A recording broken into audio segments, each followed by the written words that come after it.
سارے کافر اکٹھے ہو کے آ گئے تھے، حضور کے گھر کا گھیرا ڈال لیا تھا کہ آج چھوڑیں گے نہیں، لیکن حضور ان کے سروں میں خاک ڈالتے گزر گئے۔ حفاظت اللہ نے اپنے محبوب کی ہے۔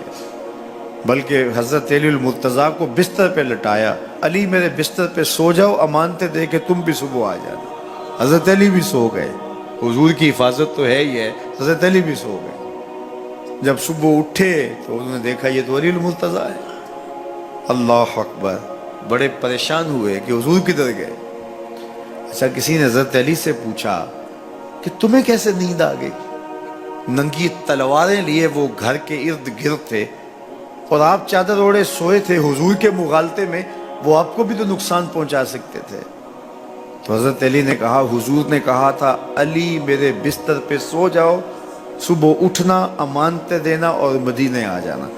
مجھے یقین تھا سوؤں گا بھی، صبح اٹھوں گا بھی، امانتیں بھی دوں گا، مدینے بھی پہنچوں گا، اس لیے کہ حضور نے فرمایا ہے۔ جب حضور نے فرما دیا ہے تو پھر ہو کے رہے گا۔ جب حضور ہجرت کرتے ہوئے جا رہے تھے نا، 100 سرخ اونٹ حضور کی گرفتاری کے لیے نام رکھا ہوا تھا۔ سراقہ بن مالک یہ حضور کو گرفتار کرنے کے لیے آگے بڑھا اور اس کی لالچ یہ تھی کہ اتنا بڑا انعام ہے، مجھے مل جائے گا، لیکن اس کی سواری گھٹنوں تک دنس جاتی ہے، معذرت کرتا ہے، پھر ارادہ بدلتا ہے، پھر یہی ہوتا ہے۔ تیسری مرتبہ بھی جب ایسا ہوا تو سمجھ گیا کہ یہ تو میرے بس کا روگ نہیں ہے۔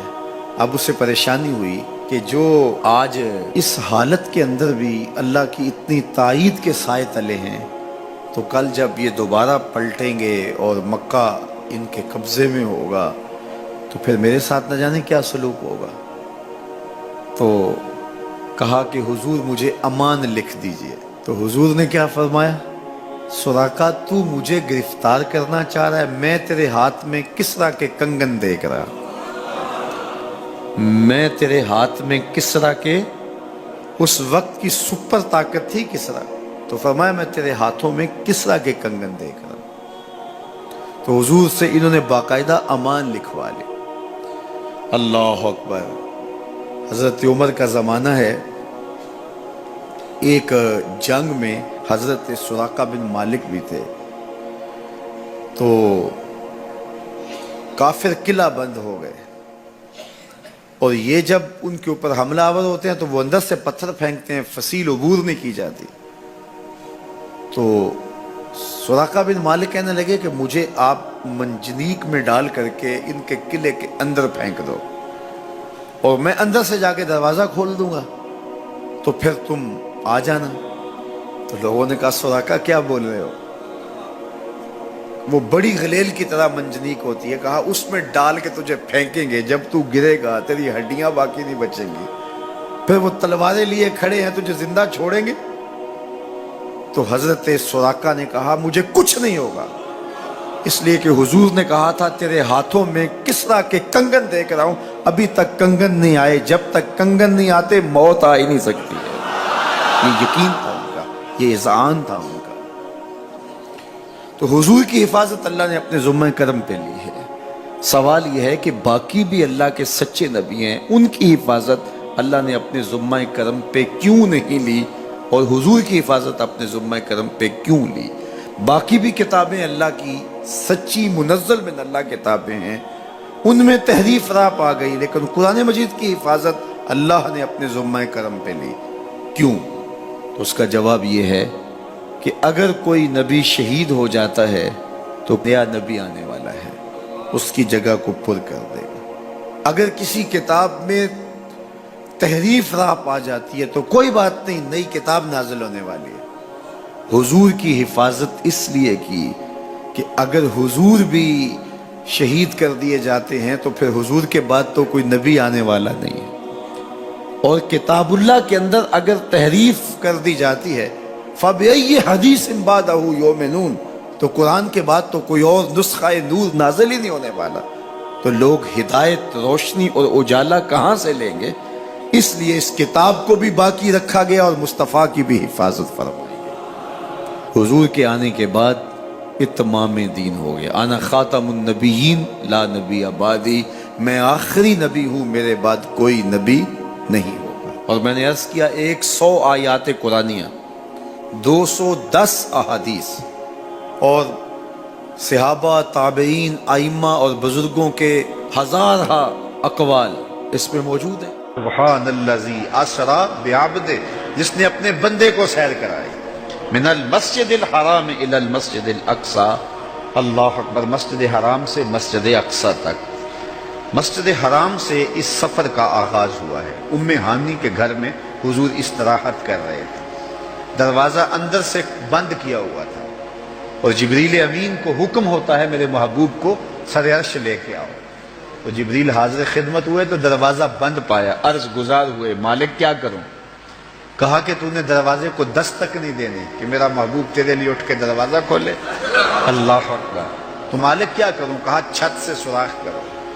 اور جبریل نے چھت سے سوراخ کیا اور وہاں سے سمٹ کے حضور کے قدموں میں آ بیٹھے. صحیح حدیث میں آتا ہے جبریل کے 600 نوری پر ہیں، ایک پر کھولے تو شرق سے لے کے غرب تک، شمال سے جنوب تک پھیل جائے.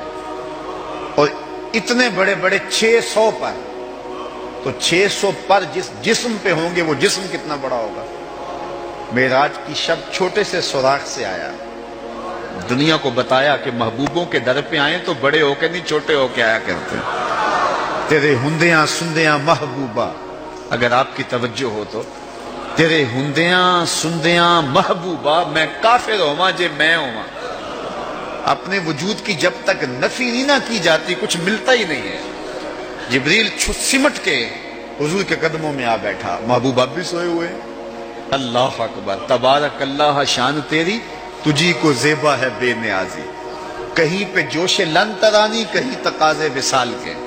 کوئی کوہ طور پہ جا کے کہہ رہا ہے رب ارنی انظر الیک، مالک دیکھنا چاہتا ہوں نقاب اٹھا دے. جواب ہوتا ہے نہیں نہیں تم نہیں دیکھ سکتے. اور ادھر محبوب سویا ہے، جبریل حاضر خدمت کھڑا ہے. محبوب اٹھو، رب انتظار کر رہا ہے. وہ جبریل قبل قدمہ، میرے محبوب کے قدم چوم لے. تو جبریل نے اپنے کافوری ہونٹ حضور کے قدموں پہ رکھ دیے. قبل تفعیل ہے، تفعیل کثرت ماخذ چاہتا ہے، یعنی اس کا معنی یہ نہیں کہ ایک بار چوم، اس کا معنی ہے بار بار چوم. تو جبریل حضور کے قدم چوم رہے ہیں. بشر پہ چادر تان کے ستا، نور چمے پہ اتلیاں. بشر پہ چادر تان کے ستا، نور چمے پہ اتلیاں. جس دی خاطر سجیاں ہویاں نے عرش بری دیاں گلیاں. بشر تے اگے وددا ہی جاوے، نوری رہ گیا تھلے. جس ویلے انہوں ود دیاں ویکھیا، آکے بلے بلے بلے. کوئی حد ہے ان کے عروج کی، بلغ العلاب کمال. حضور علیہ السلام کو ام ہانی کے گھر سے حتیم میں لایا گیا. صحیح حدیث ہے. حتیم میں لا کر حضور کے صدر انور کو چاک کیا گیا اور قلب اطہر حضور کے سینے سے نکال کر کے ایک تشتری میں رکھ کے آب زمزم سے غسل دیا گیا. اور حضور فرماتے ہیں یہ سارا منظر میں کھلی آنکھوں سے دیکھ رہا ہوں. حضرت امام بدر الدین عینی علیہ رحمہ عمدۃ القاری شرح صحیح بخاری کے اندر لکھتے ہیں کہ جو ہی حضور کے قلب اطہر کو دیکھا تو جبریل اشش کر اٹھے.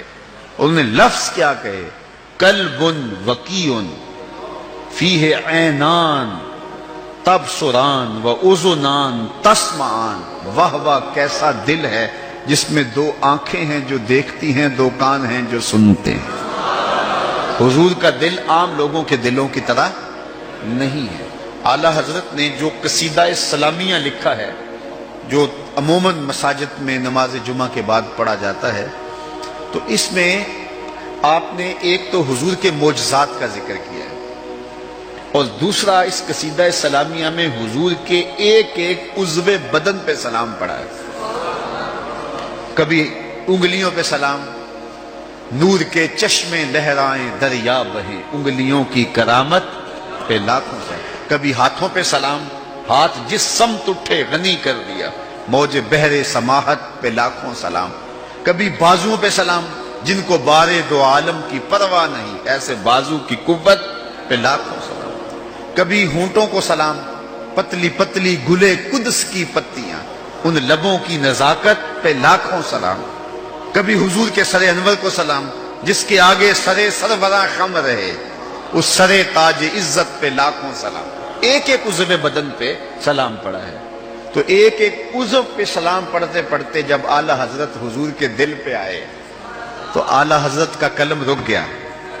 اور اب اعلی حضرت کی یہاں بولی دیکھیے، یہاں آئے تو بولے دل سمجھ سے ورا، ایک ایک عضو کی بات کی ہے، احادیث بھی ملتی ہیں، اب حضور کے دل کے بارے میں کیا لکھوں؟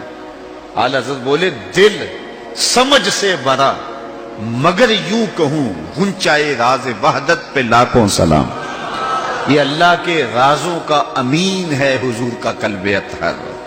اللہ اکبر، کائنات کی سب سے بڑی حقیقت حضور کا قلب اطہر، وہ دل جس میں خدا کے جلوے سموئے ہوئے ہیں۔ اللہ اکبر۔ حضور فرمایا تنام عینایا ولا ینام قلبی، لوگوں سنو، میری آنکھیں سوتی ہیں، میرا دل نہیں سوتا۔